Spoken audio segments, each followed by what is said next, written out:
ఈరోజు మన చందమామ కథల్లో బొమ్మ కూతుళ్ళు అనే కథ విందాం. కథ వినే ముందు నాదొక చిన్న రిక్వెస్ట్. మీరు గనక మా ఛానల్ని మొదటిసారి చూస్తున్నట్లయితే ప్లీజ్ తప్పకుండా సబ్స్క్రైబ్ చేయండి. ఇక కథలోకి వద్దాం. చాలా కాలం క్రితం ఒక యవ్వన నగరంలో ఒక చెప్పులు కుట్టేవాడు ఉండేవాడు. వాడి ఇల్లంతా కలిసి ఒకే గది. దానికి ఒకటే కిటికీ, ఒకటే వాకిలి ఉండేవి. ఉదయం పూట ఇల్లు వదిలి రోజల్లా తన పని చూసుకుని సాయంకాలానికి ఇంటికి వచ్చి భోజనం చేసి తన గదిలో పడుకునేవాడు. వృద్ధాప్యం వచ్చినదాకా చెప్పులు కుట్టేవాడు ఇలాగే జీవించి ఒకనాడు, నాది ఏం బతుకు, పిల్లలుంటే జీవితం ఎంత ఆనందంగా ఉండేది అనుకున్నాడు. కానీ వాడికి మొదలు భార్యే లేదు, పిల్లలు ఎలా ఉంటారు? పిల్లలు లేని లోటు తీరడానికి వాడు ఏం చేశాడంటే, పిండితో బాగా ఎదిగి ఈడువచ్చిన ఆడపిల్లల బొమ్మలు 3 తయారు చేసి, మూడింటికి తేడా తెలియడానికి ఒక బొమ్మకు తెల్ల దుస్తులు, ఇంకో బొమ్మకు నీలం దుస్తులు, మూడో బొమ్మకు ఎర్ర దుస్తులు తొడిగాడు. మర్నాడు వాడు తన పని చూసుకోవడానికి పోతూ కిటికీ దగ్గర ఒక కుర్చీ వేసి దాని మీద తెల్ల దుస్తుల బొమ్మను కూర్చోబెట్టి, అమ్మాయి, నేను మళ్ళీ సాయంకాలం వస్తాను. అంతదాకా నువ్వు సముద్రాన్ని, దాని మీద పోయే పడవలను చూస్తూ కూర్చో. మనం పరువైన వాళ్ళం, అందుచేత ఇంటి ముందుగా వెళ్ళే జనాన్ని చూడకు. వాళ్ళు పలకరిస్తే జవాబు చెప్పకు, తెలిసిందా అని హెచ్చరించి వాకిలికి తాళం పెట్టి వెళ్ళిపోయాడు. దారేపోయే ప్రతివాడు ఆ బొమ్మకేసి చూసి, ఆ అమ్మాయి ఎంత అందంగా ఉందో, ఆమెకు ఎంత నిక్కో చూశావా, జనంకేసి చూడనే చూడడం లేదు అనుకుంటూ వెళ్ళారు. కొంతసేపటికి అటుగా రాజు కొడుకు షికారుగా వచ్చాడు. బొమ్మను చూడగానే అతడు ఆగిపోయి కిటికీని సమీపించి, సుందరి, ఏమి నీ అందం, ఒక్కసారి నా కేసి చూడు, చిన్న నవ్వు నవ్వి నాతో మాట్లాడవా అన్నాడు. బొమ్మ కదలలేదు. జవాబు అసలే చెప్పలేదు. పలుకే బంగారమా, నేను నిన్ను ప్రేమిస్తున్నాను. సుందరి, నన్ను పెళ్లాడతావా? పెళ్లాడితే నీకు కిరీటం పెట్టి నీ ఒంటి నిండా రత్నాభరణాలు దిగవేస్తాను. నాతో మాట్లాడడం ఇష్టం లేకపోతే నాకేసి ఒక్కసారి చూడనైనా చూడు అన్నాడు రాజు కొడుకు. అప్పటికీ బొమ్మ చలించలేదు.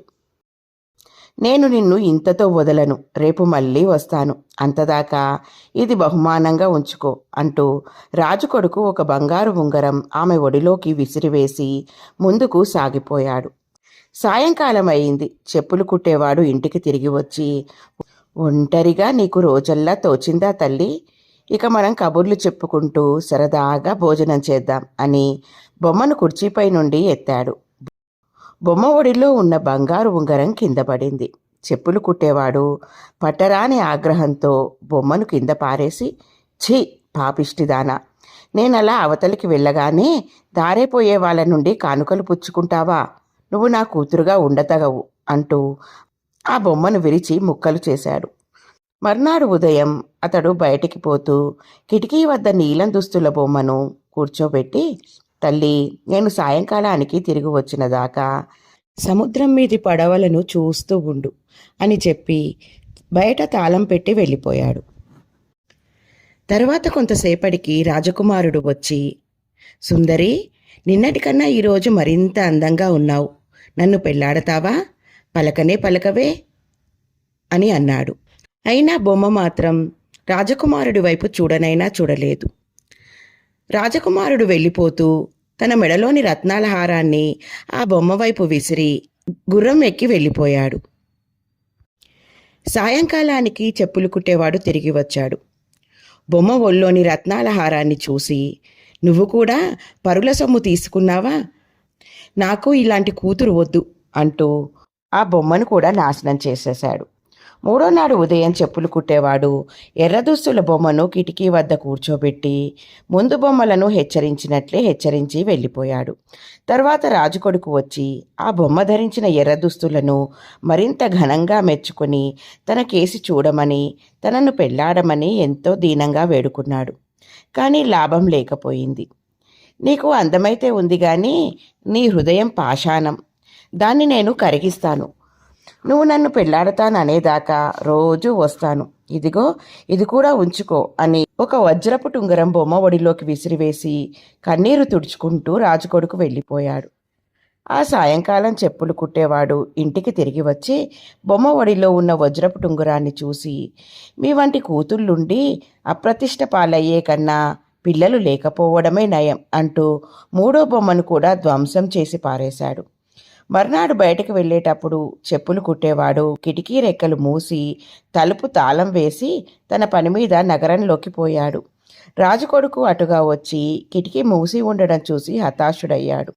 అతడు 3-4 రోజులు వరుసగా వచ్చి తన సుందరిని చూడడానికి కూడా లేదని గ్రహించి ఇంటికి వెళ్ళిపోయి దిగులుతో మంచం పట్టాడు. తన కొడుకు జబ్బుగా ఉండడం చూసి రాజు రాజవైద్యుణ్ణి పిలిచాడు.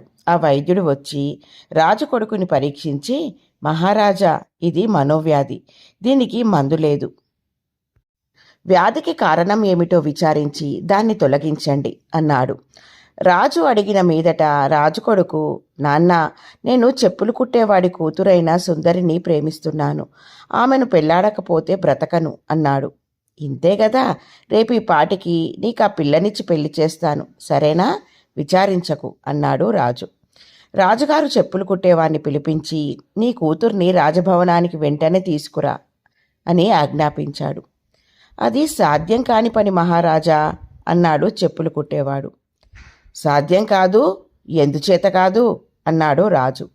నాకు పిల్లలే లేరు మహారాజా అన్నాడు చెప్పులు కుట్టేవాడు తడబడుతూ. రాజా మాట నమ్మక, నీ కూతుర్ని సాయంకాలం లోపల తీసుకురాకపోయావో నీ తల ఎగిరిపోతుంది, వెళ్ళు అన్నాడు. చెప్పులు కుట్టేవాడికి బుర్రంతా పాడైపోయింది. ఏమీ చేయడానికి పాలుపోక అతడు అడవికేసి పరధ్యానంగా నడుచుకుంటూ వెళ్ళాడు. అడవిలో పుల్లలేరుకుంటున్న ఒక ముసలమ్మ అతన్ని చూసి, ఎక్కడికి నాయనా పోతున్నావు అని అడిగింది. నా జోలికి రామాకు, నేను కొండ మీద నుండి దూకి చావబోతున్నాను అన్నాడు చెప్పులు కుట్టేవాడు. చీచీ, అదేం పని, అంత కష్టమేమి వచ్చింది అన్నది ముసలమ్మ. చెప్పులు కుట్టేవాడు తన కథ అంతా ముసలిదానికి చెప్పాడు. అయితే ఒక పని చెయ్యి, నేను నీకొక పుల్ల ఇస్తాను, దానిని సముద్రం మీద కొడుతూ, వరుణదేవుడా, నీ కుమార్తెను పంపు, రాజుగారి కొడుక్కిచ్చి పెళ్లి చేస్తాను అను, పని గడుస్తుంది అన్నది. పరాచకాలు ఆడడానికి నేనే దొరికానా నీకు అన్నాడు చెప్పులు కుట్టేవాడు విసుగ్గా. పరాచకాలు కాదు నాయనా, నేను చెప్పినట్లు చెయ్యి, ఇంతలో నీకొచ్చిన నష్టం ఏమున్నది అంటూ ముసలిది తన చేతిలో ఉన్న పుల్లల్లో ఒకటి ఎంచి అతనికిచ్చింది. చెప్పులు కుట్టేవాడు దాన్ని తీసుకుని సముద్రానికి వెళ్ళి మోకాలి లోతు నీటిలో నిలబడి నీటి మీద కొడుతూ ముసలిది అనమన్నట్లే, వరుణదేవుడా, నీ కుమార్తెను పంపు, రాజుగారి కొడుక్కిచ్చి పెళ్లి చేస్తాను అన్నాడు. అతడి మాటలు పూర్తి అయ్యే లోపుగా నిలువెత్తు అల ఒడ్డుదాకా వచ్చి విరిగిపోయింది. ఆ అల విరిగిన చోట ఒక బంగారు బొమ్మలాంటి పిల్ల ఇంద్రధనస్సు రంగులతో వెడిగిపోయే దుస్తులు ధరించి నిలబడి ఉన్నది. చెప్పులు కుట్టేవాడికి ప్రాణం లేచి వచ్చింది.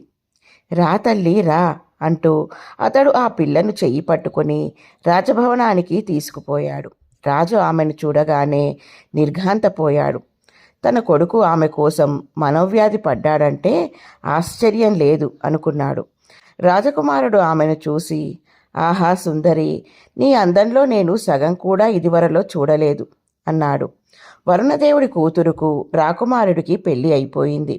రాజుగారి వియ్యంకుడు చెప్పులు కుట్టుకుంటూ జీవించడం భావ్యంగా ఉండదు గనుక అతన్ని కూడా రాజభవనంలో ఉండమని అతనికి పాదరక్షా శాఖ మంత్రి పదవి ఇచ్చారు.